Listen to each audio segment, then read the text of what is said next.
مشاورت کا پہلے دن سے ارادہ تھا۔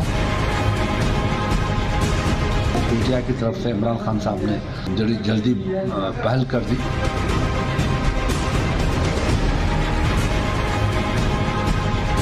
نواز شریف صاحب شاید الیکشن نہ لڑیں۔ بیس ہمارا جو ہے وہ پنجاب ہے کا یہاں پہ موجود ہونا جو ہے وہ زیادہ سود مند ہے پارٹی کے لیے۔ میں نہیں سمجھتا کہ وہ دل سے وزیر اعظم ہے، اس کے خلاف سازش ہے۔ تبدیلی کا نعرہ لگاتے لگاتے یہ پارٹی خود تبدیل ہو گئی۔ ہماری پارٹی میں جس طریقے سے عزت دار خواتین اور خاندانوں کی جو عزتیں ہیں وہ محفوظ نہیں ہیں۔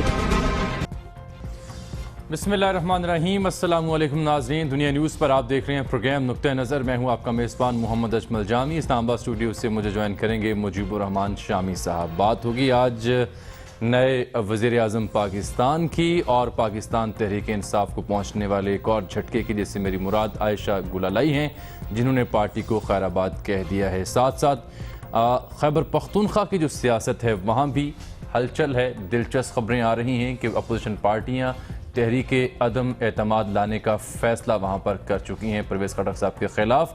اور کیا شہباز شریف صاحب واقعی وفاق میں نہیں جانا چاہ رہے، غور ہو رہا ہے کسی اور نام پر یہ نہیں؟ یہ سب موضوعات زیر بحث رہیں گے، اور ساتھ ساتھ پروگرام کے آخری حصے میں ہمیں سینئر سیاستدان مختوم جاوید ہاشمی بھی جوائن کریں گے، ان سے بھی بات کریں گے وہ کل کیا کہہ رہے تھے، اور کیا عمران خان صاحب نے جو الزام لگایا کہ انہوں نے ٹکٹس کے عوض پیسے لیے تھے، فائل میں نے دبا لی تھی، وہ کس حد تک درست ہے، ایسا انہوں نے کیوں کیا، یہ سب آج ہی کے پروگرام میں۔ لیکن شامی صاحب، سب سے پہلے آج کی سب سے بڑی خبر، سب سے اہم خبر، شاہد خاقان عباسی صاحب وزیر اعظم منتخب ہو گئے ہیں اسلامی جمہوریہ پاکستان کے 18ویں وزیر اعظم کے طور پر۔ 221 ووٹ انہوں نے حاصل کیے، 47 ووٹ حاصل کیے پاکستان پیپلز پارٹی کے نوید قمر صاحب نے، 33 ووٹ حاصل کیے شیخ رشید صاحب نے، اور 4 ووٹ صرف حصے میں آئے صاحبزادہ طارق اللہ، جن کا تعلق جماعت اسلامی سے ہے۔ اس کے بعد ہم نے دیکھا کہ اسمبلی میں جب مختلف پاکستان مسلم لیگ نون کے جو ممبر اسمبلی ہیں وہ داخل ہوئے تو ہاتھوں میں میاں محمد نواز شریف کی تصاویر کے پوسٹرز اٹھا رکھے تھے۔ پھر جب شاہد خاقان عباسی نے تقریر کی، انہوں نے بھی ان کا بہت ذکر کیا اور کہا کہ یہ سیٹ ان کی جانب سے دی گئی ہے۔ جس طرح سے پوری ہوٹنگ ہوتی رہی، آپ نے تقریر بھی سنی، کیسا لگا آپ کو ان کا خطاب آج انہوں نے منتخب ہونے کے بعد کیا وزیر اعظم کے طور پر؟ دیکھیں جامی صاحب، آج کا دن ایک تو بہت افسوسناک دن بھی تھا، اور اس پر اطمینان بھی ظاہر کیا جا سکتا ہے۔ یعنی افسوسناک اس لحاظ سے کہ پاکستان کے ایک منتخب وزیر اعظم کو پاکستان کی سب سے بڑی عدالت نے ایک ٹیکنیکل وجہ کی بنیاد پر نااہل قرار دے دیا، اور پاکستان کے عوام نے اپنے ووٹ سے بڑی بھاری اکثریت سے جس شخص کو اپنی قیادت کے لیے چنا تھا اس کو اس ایوان سے باہر جانے پر مجبور کر دیا۔ اس حوالے سے جتنا بھی اظہار افسوس کیا جائے اور جتنا بھی دکھ کا اظہار کیا جائے وہ کم ہے، لیکن اطمینان کی بات یہ ہے اور مسرت کی بات یہ ہے کہ آج قومی اسمبلی نے اپنا نیا لیڈر منتخب کیا، جی ہاں، اور اپوزیشن جماعتیں جو ہیں انہوں نے بھی اپنے اپنے امیدوار نامزد کیے، اور بہت بھاری اکثریت سے شاہد خاقان عباسی منتخب ہو گئے۔ گویا پاکستان کے سسٹم میں اور دستوری نظام میں خلل ڈالنے کی جو خواہش کسی کے دل میں تھی وہ پوری نہیں ہو سکی۔ مسلم لیگ ایک جماعت کے طور پر متحد رہی۔ آپ نے دیکھا چودھری نثار علی خان شاہد خاقان عباسی کے بالکل ساتھ بیٹھے ہوئے تھے، اور نہ کسی رکن نے بغاوت کی، نہ کوئی درار پڑی، نہ کوئی گروپ بنا۔ اور شاہد خاقان عباسی صاحب نے یہ بات کہی کہ کوئی امیدوار نہیں تھا ان کی جماعت میں، اور جس پر ہاتھ رکھا نواز شریف صاحب نے اسی کو ایوان نے منتخب کر لیا۔ جی ہاں، تو بہرحال یہ تبدیلی جو ہے جو زبردستی مسلط کی گئی ہے ایک اس پاکستانی قوم کے اس عزم اور اس عہد کا اعلان کر رہی ہے کہ وہ دستور کے ساتھ اپنی وابستگی میں خلل نہیں آنے دیں گے اور اپنا نظام جو ہے اپنے دستور کے مطابق چلائیں گے. اور میرا خیال ہے کہ جو اپوزیشن میں بیٹھے ہوئے لوگ ہیں وہ بھی اس بات سے متفق ہیں. اب مجھے شیخ رشید صاحب جو ہیں ان کے ساتھ ہمدردی ہے. وہ کس وجہ سے؟ کیونکہ وہ بھی بڑے پرانے پارلیمنٹیرین ہیں. دیکھیں میں بتاتا ہوں اس ایوان میں وہ پہلی بار 1985 میں منتخب ہو کے آئے تھے جی اور مسلسل منتخب ہوتے رہے ہیں. ایک بار کے علاوہ ایک دفعہ ان کو شکست ہوئی اور ان کو ہمدردی یہ تھی کہ عمران خان صاحب نے ان کو اپنا امیدوار نامزد کیا تھا. لیکن خان صاحب تو آئے نہیں ان کے لیے ووٹ ڈالنے. کہ پوری اپوزیشن عمران خان صاحب خود بھی ووٹ ڈالنے نہیں آئے اور پوری اپوزیشن جو تھی یہ تاثر مل رہا تھا کہ ان کو سپورٹ کرے گی اور ان کی شخصیت جو تھی وہ ایک ابھر کے سامنے آئے گی. لیکن اپوزیشن کی دوسری جماعتوں نے ان پر اعتماد کا اظہار کرنے سے انکار کر دیا اور آج وہ ووٹنگ کے اعتبار سے تیسرے نمبر پر رہے کہ سید نوید قمر جو پیپلز پارٹی کے امیدوار تھے انہوں نے ان سے زیادہ ووٹ حاصل کیے. 47 ووٹ انہوں نے لیے، 33 شیخ صاحب نے لیے صرف. ہاں تو شیخ رشید صاحب کو خود عمران خان صاحب نے بھی ووٹ دینے کی تکلیف نہیں کی. تو اس لحاظ سے ان سے ہمدردی کا اظہار کیا جا سکتا ہے اس تعلق کے اور اس دوستی کے حوالے سے جو میری ان سے ہے. چلے ٹھیک ہے. آپ بتائیے شاہد خاقان عباسی صاحب کی تقریر خاصی دلچسپ بھی تھی، جذباتی بھی تھی اور خاصی معنی خیز بھی تھی. کیسی لگی آپ کو ان کی پوری تقریر سننی؟ آپ نے سنی خود بھی. دیکھیے پہلی بات تو میں بتاؤں آپ کو کہ شاہد خاقان عباسی جو نووارد نہیں ہے، انہوں نے بار بار ذکر کیا 30 سال سے وہ سیاست میں ہیں اور 1988 کے بعد ہر انتخاب میں وہ قومی اسمبلی کے رکن منتخب ہوئے. ان کے والد جو تھے خاقان عباسی وہ جنرل ضیاء الحق کی کابینہ میں اور بغیر جنیجر صاحب کی کابینہ جو تھی اس میں وزیر تھے. غیر جماعتی جو الیکشن تھے 1985 کے اس میں منتخب ہوئے تھے. پھر اوجڑی کیمپ جو ہے اس کا جب حادثہ ہوا تو وہاں سے وہ گزر رہے تھے، ان کی گاڑی بھی اس لپیٹ میں آ گئی اور وہ جاں بحق ہو گئے. اور شاہد خاقان عباسی کا ایک بھائی جو ہے وہ کئی سال مسلسل قومے میں رہا، ان کے ساتھ ہی وہ زخمی ہوا تھا. اور تو شاہد خاقان عباسی نے اپنے والد کی جگہ پر انتخاب میں حصہ لیا اور مسلم لیگ میں شامل ہوئے اور اس وقت سے لے کے آج تک وہ اسی جماعت کے ساتھ ہیں اور اس دعوے کے ساتھ ہیں کہ انہوں نے کہا کہ میرے اثاثے جو تھے وہ کم ہوئے ہیں، زیادہ نہیں ہوئے. پاکستانی سیاست میں جو لوگ انتہائی دیانتدار ہیں اور جو ذاتی طور پر جن کو جانتا ہوں اور جن کی دیانت کی قسم کھائی جا سکتی ہے ان میں سے ایک شاہد خاقان عباسی ہیں. اور انہوں نے آج بڑی دھڑلے سے یہ بات کہی کہ یہ سارے لوگ جو ان کے سامنے بیٹھے ہوئے ہیں ان کی بڑی اکثریت نے کسی نہ کسی رنگ میں نواز شریف کی سیاست کے ساتھ مل کر سیاست کی ہے اور ان میں جماعت اسلامی بھی ان کی کابینہ میں شامل رہی اور مسلم لیگ کاف کے لوگ بھی شامل رہے اور دوسری جماعت تحریک انصاف کے لیڈر جو ہیں وہ بھی ان کی کابینہ میں شامل رہے. کسی ایک شخص کو انہوں نے کبھی کرپشن کے لیے نہیں کہا، کبھی ان کو یعنی مالی فائدہ اٹھانے کی ترغیب نہیں دی. تو یہ ایک بڑی شہادت تھی جو انہوں نے دی اور انہوں نے کہا کہ جب عوام کی عدالت لگے گی تو یہ سب شہادت ہم دیں گے وہاں سے اور وہاں بھی سرخرو ہوں گے.